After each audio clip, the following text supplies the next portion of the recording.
welcome to yet another episode of Rendezvous with Anza Saqib on CxO Global TV. CxO Global Forum is a knowledge sharing platform for all C-levels and key thought leaders across the globe.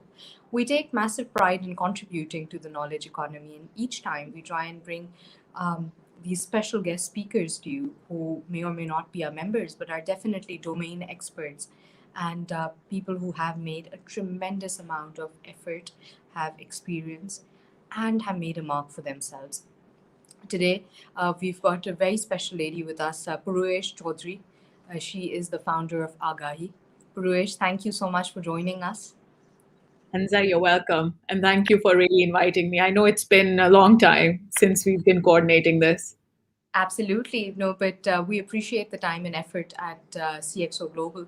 And I know you've spoken at various national and international forums. I know you're part of the World Economic Forum as well. You have been, advising a lot of people. You're doing a lot of policy and research. But what I'd like to know is probably something that not many people are aware of. How did it all begin, and how did you end up, becoming the founder of Agahi? Well, I mean, becoming the founder of Agahi wasn't much of an accomplishment, to say the least. I mean, that was basically myself trying to move away from working in different industries, the corporate sector and the media industry in particular. And at that point, I didn't understand development sector much. And this is almost 12 years ago, when I decided to really shift my focus and start looking at how the development sector works and how the development sector actually shapes different policy areas for Pakistan specifically. And so how is the shift from the corporate sector to the development sector? Because not many people do it. Yeah, well, I mean, so I can tell you the difference between I was in the fast-moving consumer goods industry in the beginning, and from that, I moved into the media sector. The transition between the two wasn't much of a difference, except for the fact in being part of a 24/7 news cycle is a very different pace of work life. And when you move from 24/7 news cycle to actually structuring your own pathway, that is a lot of time consuming because people don't move essentially at that same pace that you have initially. So I think the shift was mainly, I think where I found most challenging is how do I slow down in the process? And in the development sector, it meant quite a lot of slowing down. So I think that slowing down had a different struggle in terms of the shifting, as far as the shifting goes. Mm-hmm. So then you decided to go into the development sector. So how did Agahi come about? So Agahi was basically, in the process of finding how to really push ourselves in the development sector. We had initially started off from a project on investigative journalism, and that was really looking at 12 years ago. We saw there were indicators. We saw that investigative journalism in Pakistan is something which is slightly towards the decline side. And how do you use different thematic areas in order to encourage that sort of reporting style in the country? So it ensures accountability and it shows responsibilities in the right places. So we started to enact, but in the process, we designed it as an initiative. So Agahi started off as an initiative. It later I had to establish it as a not-for-profit organization. I mean, it doesn't really function as a typical not-for-profit organization. We primarily work as a social enterprise. But as there is no framework, a regulatory framework for social enterprise or even a benefit corporation, we have to really limit our entire scope as a not-for-profit sector. So I think that's how we started off. But as we moved into the media development sector, we started branching out into education, health, and different forms of governance tools. So we moved from different aspects of development in that process. Right. So Agahi basically became that tool and the instrument that enabled us to move in that direction. Right. I've read some of the papers that you've authored and co-authored as well. And I know you've done some work on the future of Pakistan 2060 and the future of businesses. the last year and a half, what that's taught us is that the world around us has changed. Uh, what exactly do you see in the future now in the context of Pakistan and then businesses at large? When I actually did the future of business, which is quite a long time ago, we co-authored with different authors around the world. Although I was looking at the media sector and journalism in particular, what I realized by then that a lot of shifts had already taken place when it comes to our communications and how we are communicating with one another. Even just this whole video conference and live discussion that we're having. Initially, it was only possible over broadcast medium. So we're really transitioning from the way we're communicating, the way we are doing business processes. So that made me sort of think along the lines of what are the cultural shifts that are going to take place? What are the socioeconomic dynamics that are going to be triggered in a manner that people's consumption habit would change? So, from the cultural and the socio-economic perspective to people's to consumer behavior, technology was playing a massive role. And if you look in the past 1.5 years, if the restaurants hadn't shut down, if we weren't able to really hand deliver things to people or to our loved ones, we're now using e-commerce platform in order to do that and to make it happen. So much of our logistics side has actually changed in a manner that the way we behave is really made a transition in the last one. But to say like Pakistan 2060 was one of the initial documents. I wanted to do a brief exercise as how are different countries, and usually these are the advanced economies that are looking far ahead. The reason for looking far ahead is that so you're better prepared for tomorrow. And literally by tomorrow, I mean tomorrow as in Friday. I don't mean tomorrow as in next year, Friday, sometime next year. And the reason we do that is we need to understand, like, as you grow older, you seek different education in order to better prepare yourself for a job market. Mm-hmm. You use the same skill set in order to enhance your own way of looking at the future. And you try and understand what are the factors and the elements which are basically missing, and learn from the facts that in hindsight, what are the factors that you had actually missed. So in 2060 was an initial paper to really understand how do you put different elements together. And as we moved forward, we develop a much more sophisticated and nuanced understanding of how do you apply different techniques, different methods, and different frameworks in order to capture some sense. It may not be the accuracy. I mean, a lot of the time when you're really working with data analytics or some predictive scientists, and you're like, I could tell you what comes after Monday or Tuesday, what comes after 1 or 2, but then there is whole science about like, well, what if 1 doesn't come after 2? And what if you skip 2, 3, 4, and you happen to be on a digit 6? So what has changed that has actually made us to arrive at the digit 6? So this is just a very, very naive way of doing it. But you have to understand that a country of 220 or odd million people, there has to be some coherent thinking. Even if it's in the... But can we have that kind of coherent thinking when we, out of those 220 million people, most are subjects and not citizens, because we don't have that kind of literacy? There's still millions of children that are still out of school. You see, then I would ask you, how do you know that there are millions of children out of school? This is because of an informed debate which is happening in the environment. Some of it is informed, some of it could be perhaps misleading. And then you call literacy, so you have to also recognize the definition of how we measure different outcomes or how we measure change. The definitions mostly changes after every decade or so. So once the definition changes, we also see the understanding of the same issue. If you're calling it an issue, the understanding around the same issue also shifts. So it's a very tricky when we're making, even as foresight scientists, we have to be very careful when we're sort of saying that these are the things that are changing, but we will be okay under this definition. This is the change that I see today. And so you have to have a very, very, and that's what accuracy, you have to have a very accurate picture of what you're saying today. Absolutely. But speaking of foresight into the future, Puruesh, there is a very big concern around the fact that when it comes to the fourth industrial revolution, when it comes to changing technology, Pakistan is still not at par with the rest of the world. How soon do you see this happening? Do you see it happening at all? What steps do we need to take?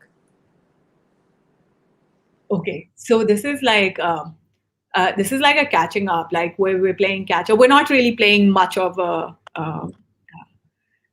You see, if I were to, we're just making. We're still very young, and we're still trying to make our presence felt. Right. And it's like one of those children you see when a child does not has acquired a proper language and way of communicating with other people, and usually the child just ends up crying or screaming because that's his or her way of communicating and getting what he or she wants. I think Pakistan is still at that stage in the context of its own evolution as a nation state. But in terms of what you're saying, you see, we're not much of a creationist society. We're not people who bank on ideas. So when you're not the kind of a country that banks on ideas, but you bank on the technical ability to fix things, and so we rather than catching up, we'll still be, even in 10 years or 15 years, we'll still be banking on fixing things. So we're not really looking for any radical change. Number one, we're not ready for it. Number two, we're neither have much priorities in place. So we don't have priority. Change from what to what? We don't know what do we need to change from, and to what do we need to change into. So you see, if you have that level of clarity, that as a country of 200 million people, where do you want to go? We don't have that clarity. So whatever industrial revolution that happens, whether be it the fourth, and if you really look at it, Pakistan is struggling between even the second industrial, which was your agriculture. So Pakistan is between the agriculture, between the corporate, between so we're shifting from one age to the next, not having a sense of clarity exactly what does it mean to really fully go into one form of a destination. So fourth industrial revolution, in the sense, it's going to be in different layers. So you're going to have a very niche strata of the society talking about the fourth industrial revolution, like we have done, but very less understanding of what does it mean for the society to change, and how we trickle down. Right. I was just going to say that we need such disruptive ideas and people to think out of the box. So do you think it's enough for that niche crowd to be able to make a difference? No. You don't have I'm sorry. You don't have the intellectual wisdom to understand that. Mm-hmm. So that's painting a very, very bleak picture, Puruesh. No, it's not. I mean, I'm just saying. No. I'm not saying that intellectual wisdom is nowhere to be found in the country. It's in pockets, but you have to really look for it. And it won't be found through a simple Google search. It will never be found through a search engine. You'd have to really travel this country to understand where it lies. And essentially, it's very difficult. You see, like I said a while ago, when your country does not bank on ideas, and it doesn't have the capacity to appreciate ideas, because it essentially doesn't have the structure or the system where it could actually process that sort of talent, then you have ideas happening in pockets, which is happening all over Pakistan. You just have to look for them.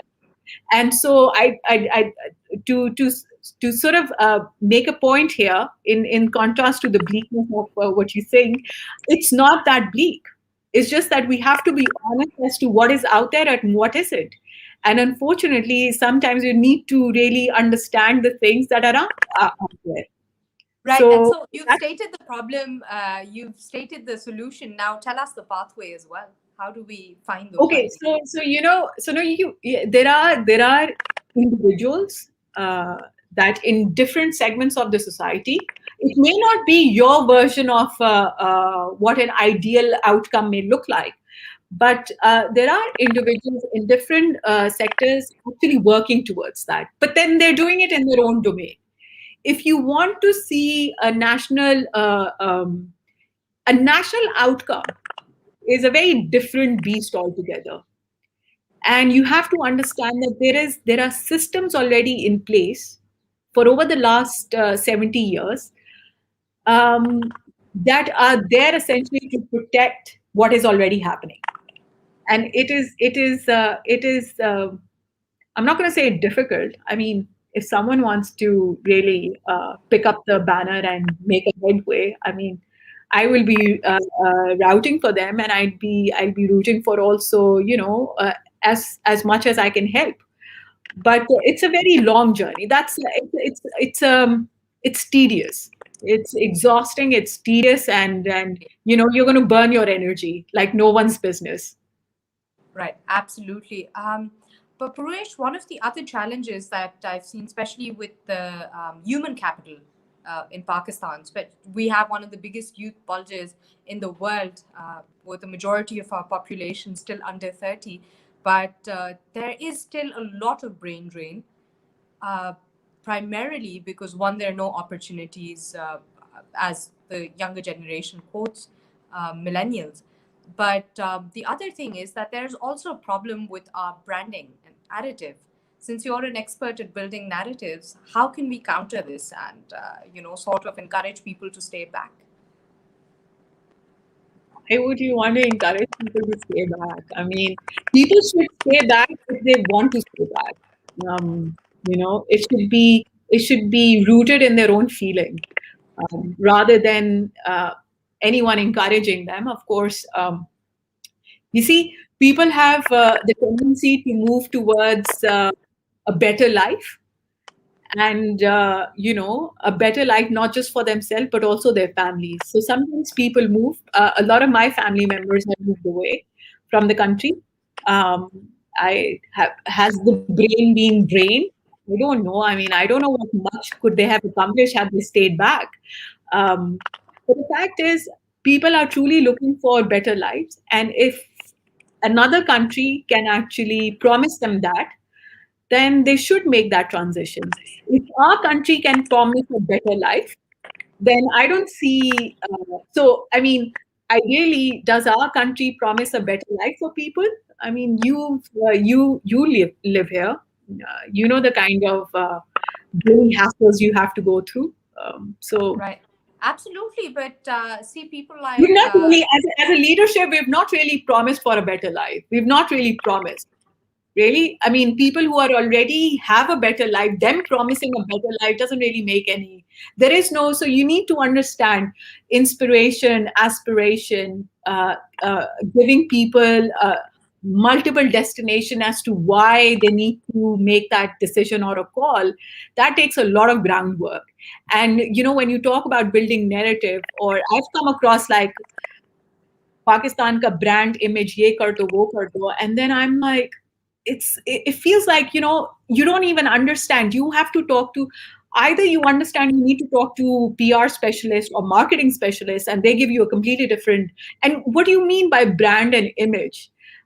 Do you mean the next 3 years of a market life cycle would be like, you push the brand up and then something bad happens? What happens to the brand?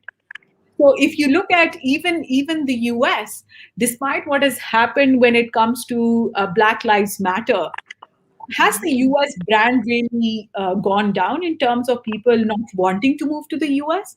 Has the UK brand gone down? If anything, sort of the floods in the UK, if that had happened again?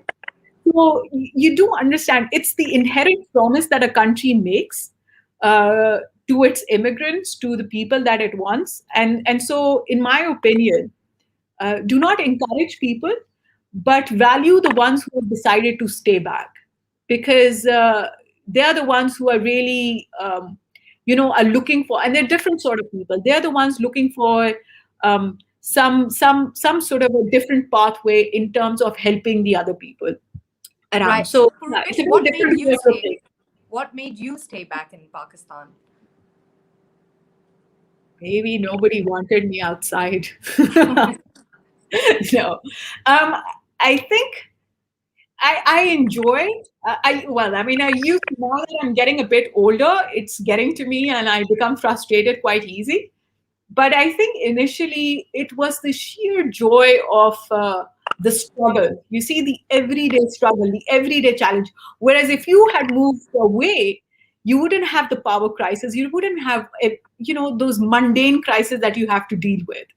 Much of the work would have been taken care by the technology, and if not, the governance would be there in order to make your life much more easier. You won't be struggling so much just in order to make sense. I think I appreciated that struggle. I enjoyed it to the point that I started to understand that perhaps you need to, in all of this process, one needs to look after oneself. And I think, I'm at that stage where health is much more important than the work.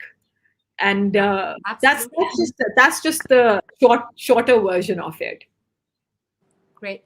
So when we are talking about the future now, especially in the context of jobs, we know that post-pandemic, throughout the world, a lot of people have lost their jobs. A lot of, and it's not just the pandemic. Even with all the new process automation, with AI, a lot of jobs are becoming obsolete.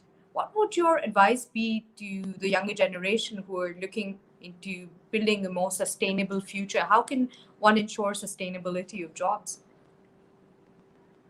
You see, the challenge is, so the biggest challenge is, when we're working with Foresight communities across the world, some of us don't even call it jobs anymore. We call it work.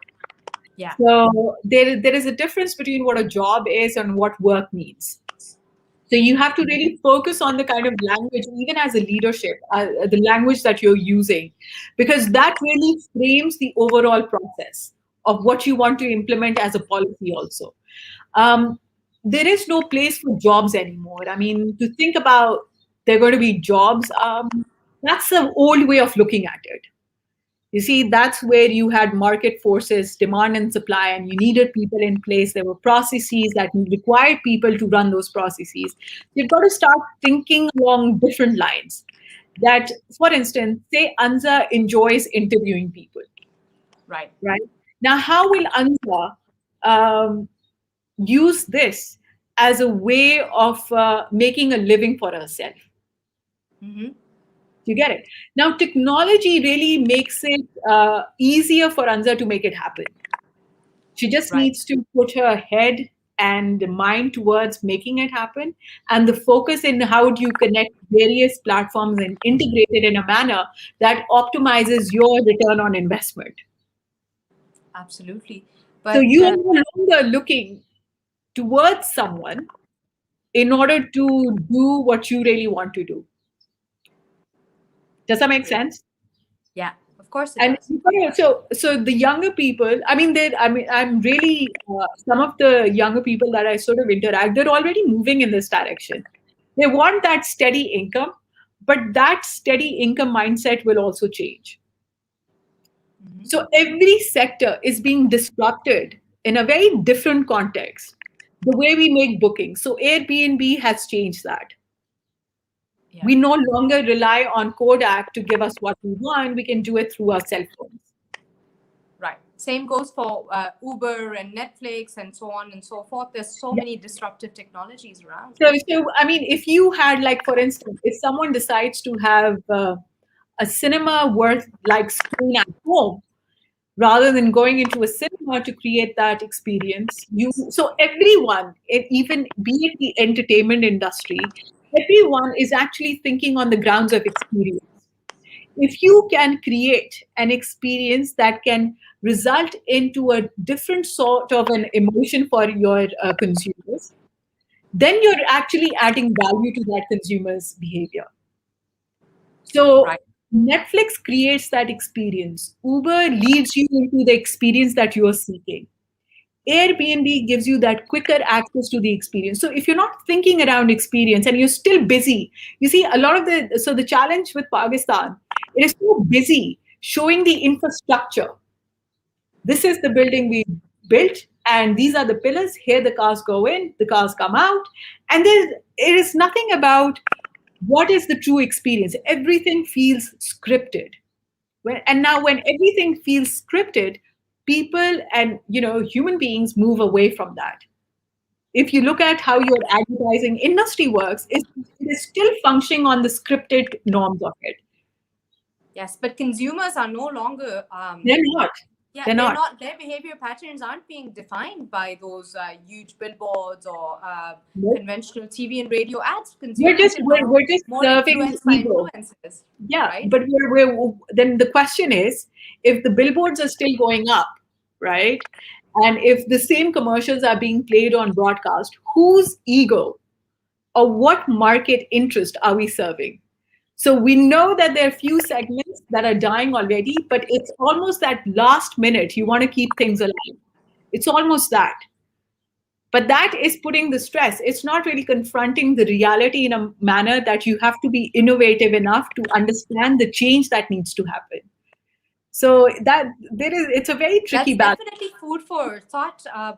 But here, two keywords. So technology and innovation are really going to drive the future, especially in terms of work.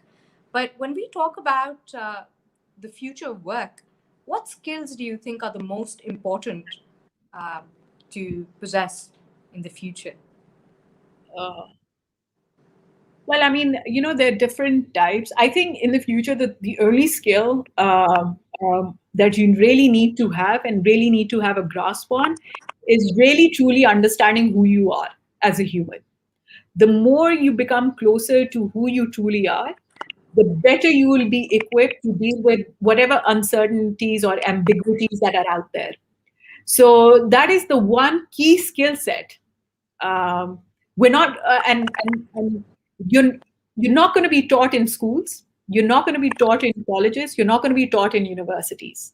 So if you understand that you need to be a master of your own self, then you would truly be able to contribute, pick up on skills that you really need. And so I'm not going to get into that, XYZ communication, XYZ. No, those are, people tend to understand what they are and they tend to hang on to them, but still they'd be hit by the same roadblock after every 5, 10 or more years. So the true skill set in order to move ahead in future is to truly understand who you are as an individual, as a human being, as a personality, as what drives you, as what motivates you.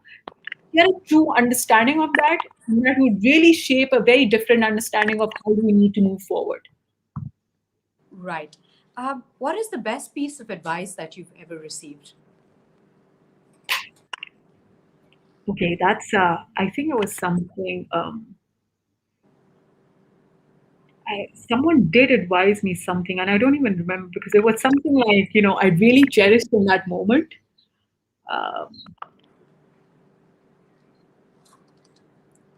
See, but if you can't remember it, that probably it wasn't. No, I think I don't remember it in the sense that I may have embraced it. Uh-huh. Do you get it? When you really, I think one of the advices that so one of my mentor gave me that advice. So I wasn't doing too well when it came to health, and he mentioned something like, take it a day at a time and stay hydrated. At that point in time, you don't really understand what is being told, but you really, once you start to make sense of your own condition, it really starts to connect the dots in that manner. And I think that sort of his advice sort of stuck with me in the sense, what I would add to it, he once told me,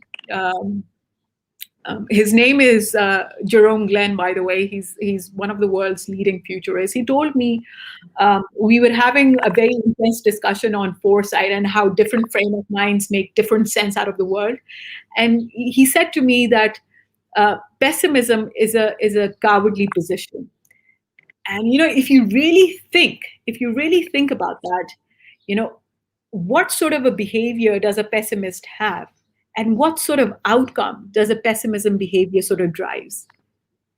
And you start to understand how pessimism really limits your choices in the world. Does not let, when you talk about innovation and technology, if you are pessimistic, how are you going to think about the new things? How are you going to think about how to connect newer dots in life? Mm-hmm. And then what ability will you have in order to make sense of those dots? So I think these two, stay hydrated and pessimism is a cowardly position. I think these two advices really stuck with me, and I do both of them. I strive to do both of them every day. Great, all the best for that. So Puruesh, I'm going to ask you a couple of questions now, and this is going to be more like rapid fire, and we usually throw this in as a surprise for some of our guests. Okay. And you have to tell me the first thing that comes to your mind. So starting with the Bitcoin crash. Bitcoin crash.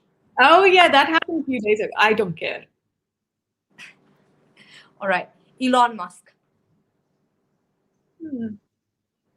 Well, I mean, he's okay. Corporate governance? Not there. Illusion. Right. What about influencer marketing? I think the more original, the better. Originality beats everything. Right. The economy of Pakistan. Doesn't make sense. All right. Thank you so much for answering those. And you've been very candid. We appreciate all the time and effort. And we would encourage you to keep adding to our knowledge. It has been insightful indeed. And unfortunately, we've reached the end of today's session. But upon an ending note, I would like to ask you two things in particular. What do you think is the utility of forums like CxO Global? And secondly, what would be your advice for startups out there?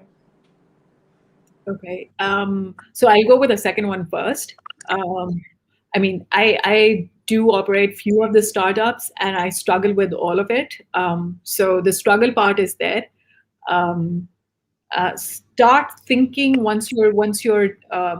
start thinking as to how you're going to improve someone else's life, and and if that is your thought, it's going to drive a lot of those decision making in that sort of a manner. So if you're not looking at things that way, then your startup may bound to fail at a technical level.